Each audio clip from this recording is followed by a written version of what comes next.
বস।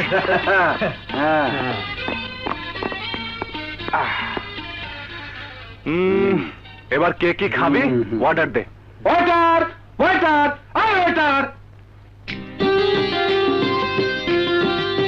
Waiter waiter. আহা, এমন চিৎকার করে ডাকছিস কেন? ভদ্রভাবে ডাক। আচ্ছা, অর্ডার প্লিজ। এতক্ষণ পরে এসে অর্ডার প্লিজ। সরি স্যার, কি খাবেন বলুন? যা যা খাবার আছে সব নিয়ে এসো, যাও।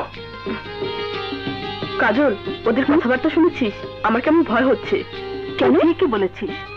এখানে আর থাকা উচিত হবে না। আমার মনে হচ্ছে ওরা মাস্তান। কচু, মাস্তান না ছাই, চেহারা দেখে বুঝিস না? ওরা আমাদের মতো অনেকদিন পর একত্র হয়েছে, তাই।